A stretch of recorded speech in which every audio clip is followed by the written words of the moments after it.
Olá pessoal, tudo bem? Eu me chamo Ed Travassos, eu sou advogado previdenciarista. Sejam muito bem-vindos ao meu canal.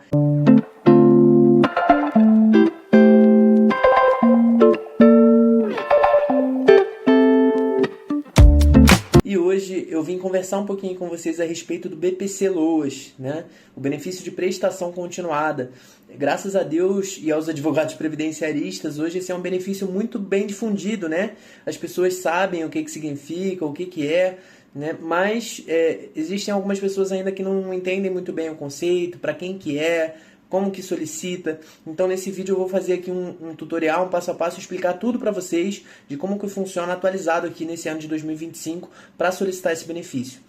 Vamos lá, o benefício de prestação continuada, né, o BPC-LOAS, ele é uma garantia, né, esculpida constitucionalmente na nossa Constituição de um salário mínimo mensal, né, para as pessoas ali que sejam idosas acima de 65 anos ou portadoras de alguma deficiência inseridas no contexto de uma família de baixa renda, né? O que significa essa família de baixa renda? A família que, por pessoa, as pessoas recebam até 1/4 do salário mínimo, né? Então você vai pegar ali, nesse ano de 2025, R$ 1.518, dividir por 4, cada pessoa não pode ganhar mais do que esse valor dessa divisão, certo? O que acontece? Na justiça a gente consegue até, algumas vezes, passar esse valor para 1/2 do salário mínimo, né? Metade do salário mínimo.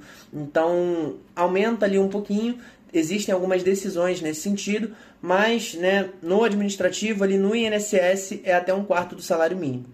Então, vamos lá. O BPC idoso, né, para as pessoas idosas acima de 65 anos, não gera muita polêmica. Basta ali que a pessoa seja acima de 65 anos, tenha a renda baixa, né, e muitas vezes é deferido bem rápido. A situação pega um pouquinho mais no BPC para pessoas com deficiência. Por quê? Porque tem perícia, né, perícia ali no INSS, vai ter que ser analisada, né, a situação da pessoa com deficiência, precisa anexar os laudos, né, no processo administrativo. Então tudo isso passa por uma análise maior e mais aprofundada, né? Então, não é incomum haverem muitos pedidos de BPC para pessoas com deficiência negados no INSS. Alguns porque realmente, às vezes a pessoa não está instruída ali por um advogado previdenciário e acaba errando ali no protocolo, não anexa o documento que tem que juntar, né? Deixa de colocar ali alguma documentação e realmente é indeferido.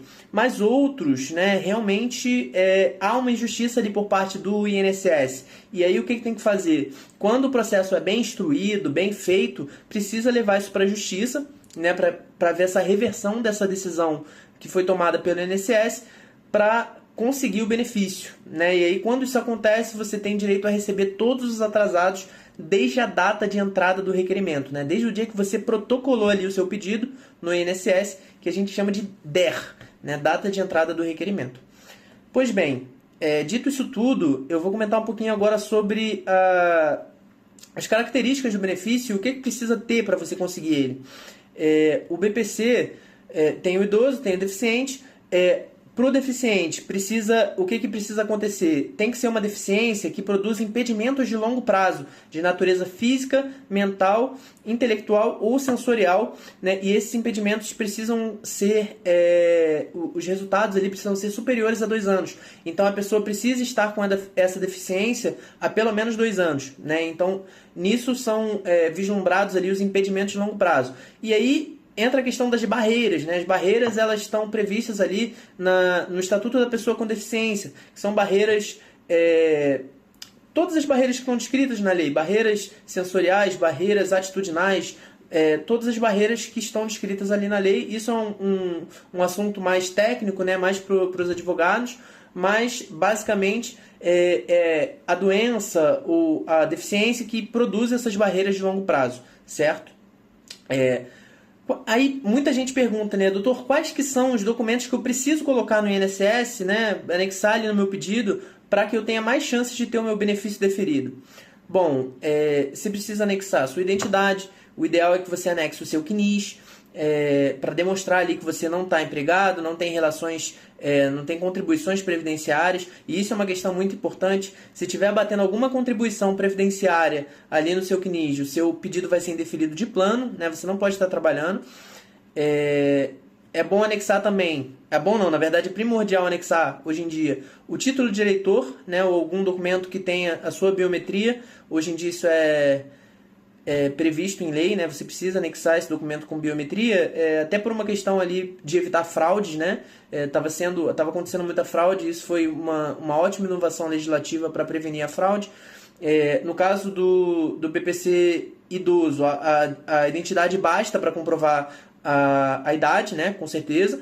Agora, para o deficiente, o ideal é anexar laudos médicos, e aí que entra a questão. Muitas vezes as pessoas dão entrada e aí ficam se perguntando, né, poxa, por que será que foi indeferido? Porque o laudo médico estava incompleto. E nós, advogados previdenciários, a gente sabe identificar o que precisa ter no laudo. Então, muitas vezes, até para os meus clientes, eu dou um modelo de carta, né, para que a pessoa leve no médico, contendo todas as informações que geralmente o INSS pede no laudo, né? Então, o prognóstico da doença, o tempo, se está ali prejudicando ou incapacitando para o trabalho. A gente sabe que o BPC não é sobre isso, né? Isso é mais por um benefício por incapacidade, mas claro que essas informações todas contam também.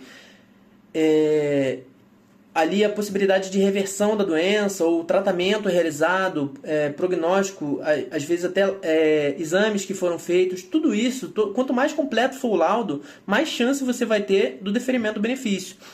E fazendo uma instrução do processo bem feita, quando você já opta por entrar com o processo com um advogado previdenciário, além das chances de deferimento serem maiores, se o INSS por acaso vier a negar o seu pedido, você tem a possibilidade já de levar ele para a justiça e garantir ali, né, caso você venha a ganhar o processo, o pagamento dos seus retroativos, né, dos seus atrasados. Então, esse é um benefício. Graças a Deus a gente tem ele na nossa sociedade, né? Um benefício que garante ali a dignidade da pessoa humana, né? Ele é um benefício para prover um mínimo existencial, né? Um mínimo que a pessoa precisa ali para poder viver com uma certa dignidade. A gente sabe que hoje em dia tudo encareceu, mas esse benefício vem justamente nessa linha, para poder garantir o mínimo às pessoas que dele necessitam, né? E ele é para as pessoas acima de 65 anos ou com deficiência que tenham a renda baixa da família. Eu sou advogado previdenciário, tenho um escritório que é específico, né, atuando em casos de direito previdenciário. Se você tiver qualquer dúvida, a gente está aqui à disposição para fazer conteúdo informativo, para tirar todas as dúvidas.